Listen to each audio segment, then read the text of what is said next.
Jeffrey Toobin just said something I didn't realize. Marsha Clark has not spoken to the jury since March? This trial is going on for so long, and so many people are involved. Johnny Cochran has spoken to the jury for half an hour since March. He did cross-examination of a very small witness. I mean, Marsha comes to court at about 9:30 every day. She comes in late, strolls in while the jury is sitting there. I mean, it's a very bizarre thing. It's become sort of like people's job. You know, it's just become a place where you go every day. Folks, how are you? Hey, how are you, Judge? Good to see you. Yeah. OJ, how's it going, guy? Every Monday, the judge does his little thing about how the jury's weekend was, and today they talked about the blimp, and the guy held up the foul ball that he caught, and everybody's a big family, and it's just we're gonna be there forever. Now, like when they go to see something like Miss Saigon, which is playing here in town, which none of us can get tickets to, but the jury can. It's interesting. Do they go one by one? I mean, they can't all go as a group because somebody would... No, they go as a group. I mean, they're not recognizable as... I mean, only the handful of us who are sitting in the courtroom know what they look like.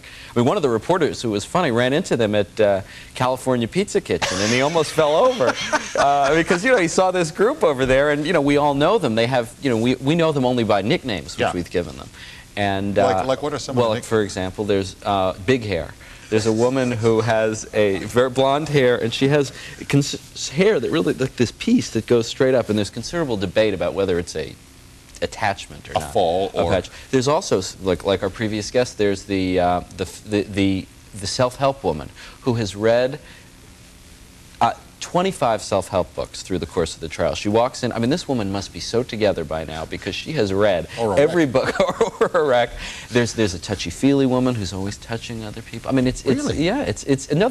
they have personalities but no names for us. Yeah. So that's fun to do, give people names. Whenever I go to a golf tournament, they have guys and gals who hold up the thing that says quiet when they're putting around, and I call them Quiet Man. That's Quiet Man. Anyway, here's Leslie in Dover, Pennsylvania. Hello.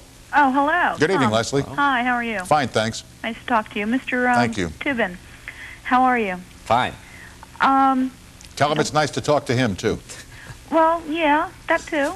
I have to tell you, I get a kick out of listening to the attorneys commentating on the trial because that's more entertaining than the trial itself. But my question is... But now, where would you hear the attorneys commenting on the trial? CNN. Oh, that's okay. Okay, I thought maybe you meant Capo on Nightline. Yeah, that too. Good. Dave will be thrilled. No, my question is how you perceive, you know, the jury's actual understanding / comprehension of the, I guess, complexity of the blood evidence that's being given. I mean, I don't understand it. Very, very hard. I listened very carefully. I'm not sure I understand all of it. This is extremely esoteric scientific evidence, but I mean, there's a bottom line. Those odds are very powerful. It's not hard to understand 7 billion to 1. I know, or but I thought 700 billion to 1 meant he was innocent. You know, it's like, you know, which side is the 700 billion to 1? Well, it shouldn't be that hard to understand. I mean, because it's unusual. The blood pattern is close to unique. It's like a fingerprint. And I think, but perhaps your confusion is shared by the jury. I don't think quite that much, but it is hard to understand, particularly the various challenges to the technology. And Leslie, have you formed an opinion on this case yet, one way or the other? You know, I really don't want to do that. I'd probably be a very good juror because I don't want to hear any of it until it's all in. Yeah, okay, okay. Good for you. I'd like to think he was innocent, but I don't know.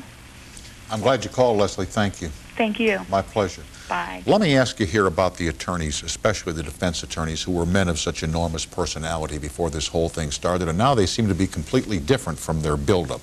Cochran, to me, seems to be a little bit more edgy, a little bit more nervous. He's not really a smooth, slick-talking attorney. You know what I mean? He talks fast. He moves it right along, you know, and he doesn't strike me as being cocksure. Well, I'll tell you, you know, whichever side you agree with, the physical toll it has taken on these people is really enormous. When you look at Cochran, as I see him most every day, and the big circles under his eyes, Bob Shapiro the same way, Marsha Clark, everyone knows what she's gone through with her family. This has been a terrible strain on them. How's O.J. fared through this? What changes have you noticed there? The biggest of all. One of the most interesting things in the trial was when in the opening statement Johnnie Cochran brought in a huge blow-up of a photograph taken of Johnny, of O.J. and his daughter on the night of the murder. And his skin was that beautiful caramel color, glowing. His skin now is a terribly gray, ashen look. He looks like someone who's been indoors for 11 months, which he has. And he has. Pleasure to see you, my friend. Thanks for coming in this evening. Jeffrey Toobin, who covers the O.J. Simpson trial, I'm sure looks forward to its denouement. Whenever that may be, yes. Yeah. If only this could be a quickie. Yes, I'm pro-quickie in this regard. Exactly. Jeffrey writes about this trial and the proceedings for the New Yorker magazine. It's always a pleasure, and I'm sure we'll see you before it's over. Back with a program reminder after these messages.